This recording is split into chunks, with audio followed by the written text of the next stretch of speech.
Welcome to the deep dive. Today we're looking at something pretty significant happening in the UK. Yeah, this proposal for mandatory autism and ADHD screenings for trans youth who are seeking gender-affirming care. Exactly. And, the official line is all about safety, support, giving a really comprehensive assessment. Right. Sounds good on paper. But our mission here is, well, to dig a bit deeper than that. We want to uncover the underlying patterns, what this policy might really mean beyond just support. And think of this as your shortcut, yeah. A way to get a much more profound grasp on a really complex issue quickly. Absolutely. And we're leaning heavily on the work of Dr. Jaime Hoerricks. That's right, their essay, The Diagnostic Cage, when support is a strategy of containment. It's quite something. And what's crucial is Dr. Hoerricks' own perspective, right? They live at that intersection of being autistic and trans. Precisely. It gives them this really valuable insight. They challenge the whole stated intention of the policy. So what's the core argument? Essentially, Dr. Hoerricks says this screening, it isn't really about helping. It's more about controlling young people. Control. Why? Because, the argument goes, the system fundamentally fears their self-knowledge, their inherent sense of who they are. Okay, so let's unpack that. Dr. Hoerricks basically says right at the start that the supportive framing, it's actually a kind of containment. Yeah, containment control, leading to these diagnostic delays that really impact young lives. It just adds more hurdles. More hurdles for them to affirm their identities. Okay, so let's start with this idea. Support that might actually be containment. Well, look at how the NHS proposal is presented. It sounds so thorough, doesn't it? Yeah, comprehensive assessments for autism, ADHD, trauma, eating disorders. It sounds very, very careful. Very caring on the surface. But Dr. Hoerricks urges us to question the motivation behind it. And they introduce this really critical concept. It is. Diagnosis is a gate, not a guide. Okay, diagnosis is a gate, not a guide. Explain that a bit more. Well, think about it. When a system doesn't quite trust an individual's autonomy, their ability to know themselves, then diagnosis stops being a tool for understanding or finding the right support. Instead, it becomes this, obstacle course. An obstacle course you have to pass before you get any real care or affirmation. Exactly. The power shifts. Yeah. It's not about empowering the person anymore. It's about the system controlling access. And trans youth already face so many challenges just getting their identities respected in the first place. Right. And this policy just adds another layer of potential scrutiny, another reason to doubt them, but this time focused on their neurotype. It feels like just more bureaucracy layered onto a deeply personal journey. And Dr. Hoerricks cites some research here. Yeah, they mention how assessments, even when they're meant to be helpful, can end up acting as filters. Filters? How so? Well, the criteria used, sometimes unintentionally, can favor certain ways of telling your story over others. It influences whose experience gets validated, who's seen as acceptable or credible enough for support. So you have to fit a specific narrative. Kind of, yeah. An often unspoken ideal. And I imagine the pressure must be even more intense if you're both trans and neurodivergent. Oh, absolutely. Dr. Hoerricks points out that people in that position often feel they have to perform in a very specific way just to be believed. Like suppressing parts of themselves? Yeah, maybe. Or just feeling they have to stick to a certain script. And having multiple diagnoses. Yeah. Sometimes that can paradoxically work against you. Yeah. Because the system might see you as, contradictory. Uh-huh. Or just too complex, too problematic, instead of just understanding the reality of your lived experience. The system likes neat boxes, doesn't it? And this constant need to prove yourself, go through diagnostic hoops, it must be exhausting. Totally. There's even a term for it, diagnosis fatigue. It's this sheer exhaustion from constantly having to justify yourself. Diagnosis fatigue, wow. And then there's the concept of mental readiness. Ah, okay. What's that about? It sounds neutral, right? Like, are you ready for this? But it can become just another barrier, another way for the system to say not yet, without really addressing the need. You're waiting for permission. Which feels incredibly disempowering. And Dr. Hoerricks also mentions potential harm for those who might later detransition. How does making care conditional affect that? Well, if care is only given after jumping through all these hoops, these initial assessments and diagnoses, it can't really adapt to someone's evolving understanding of themselves, can it? No, I suppose not. So if someone does later detransition, having gone through a system that demanded so much proof up front, well, that could potentially make feelings of regret or confusion even worse. Okay, so bringing it back to Dr. Hoerricks' main point, It really sounds like they're saying this isn't about genuine support. Not primarily, no. Yeah. The argument is it's much more about surveillance, about suspicion aimed at trans youth. And they see this as part of a bigger pattern. Exactly. A pattern they call containment. And they break it down into 5 specific moves. 5 moves of containment. Okay, let's walk through them. What's the first one? The first is withholding rights based on diagnosis. This isn't new, Dr. Hoerricks notes. Right. History shows diagnosis being used to deny autonomy. Absolutely. Think about past sterilization laws, things like that. In trans healthcare, it pops up with this emphasis on mental readiness. Proving you're stable enough. Yeah. And for autistic trans youth, this is especially dangerous.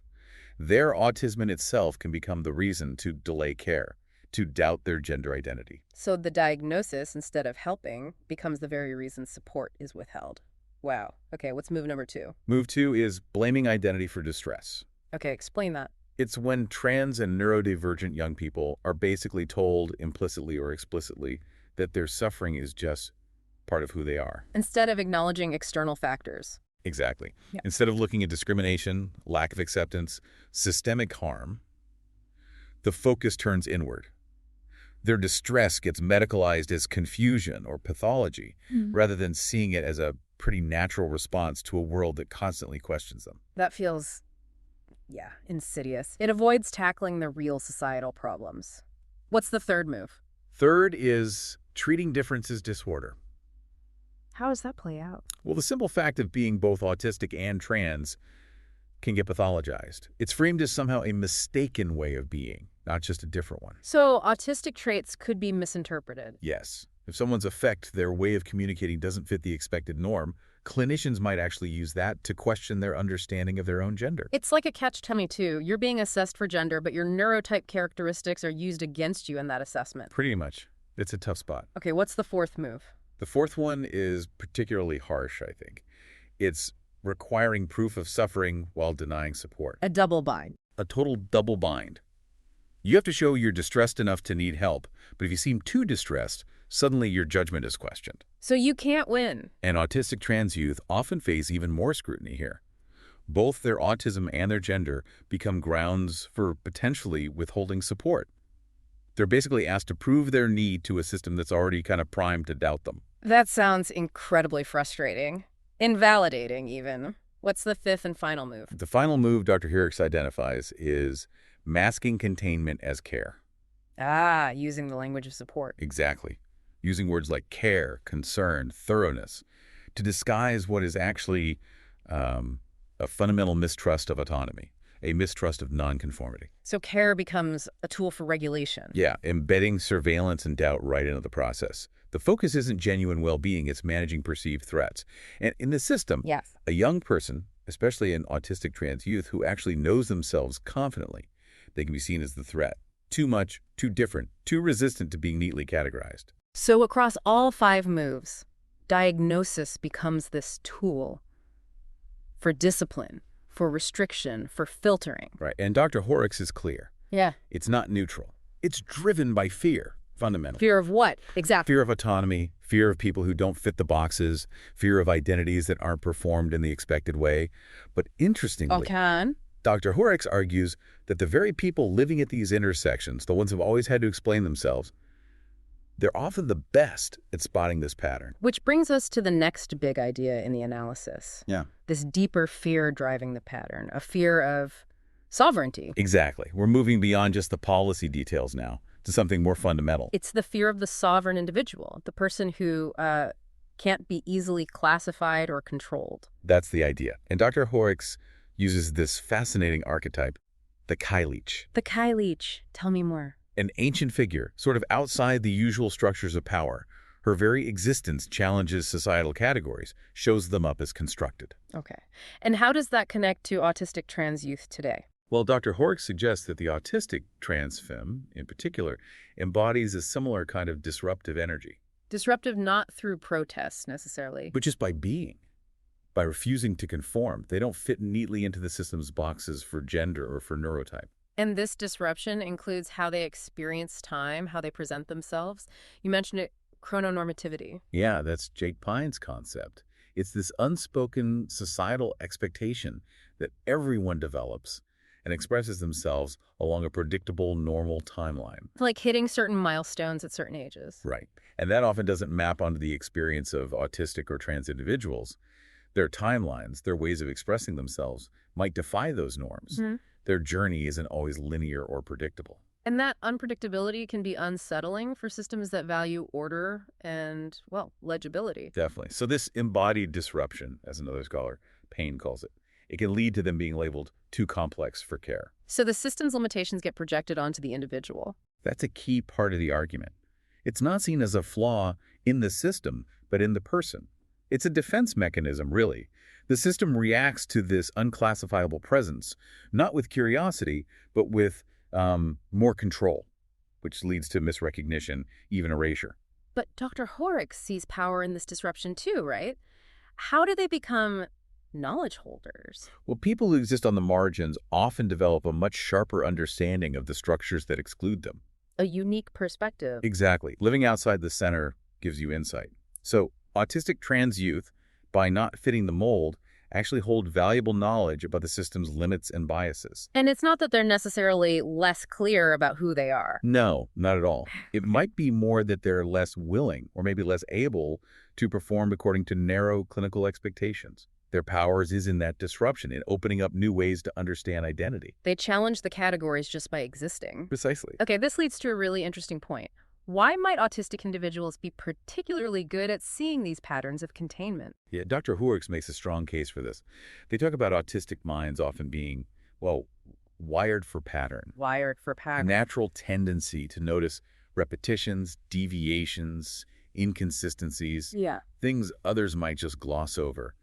Pattern recognition is seen as pretty fundamental to autistic cognition. And that idea of hypersystemizing, being really precise about detecting underlying rules. Absolutely. That ability lets them sense the real intentions behind policies that sound supportive, to see the shape of control even when it's dressed up as care.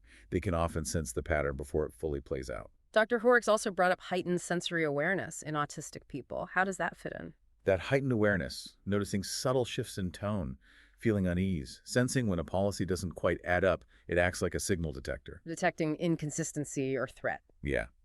While some might dismiss it as oversensitivity, the argument here is that it's actually a form of clarity, signal clarity in a noisy, often misleading world. But there's a cost to seeing things so clearly, isn't there? Being labeled paranoid, maybe?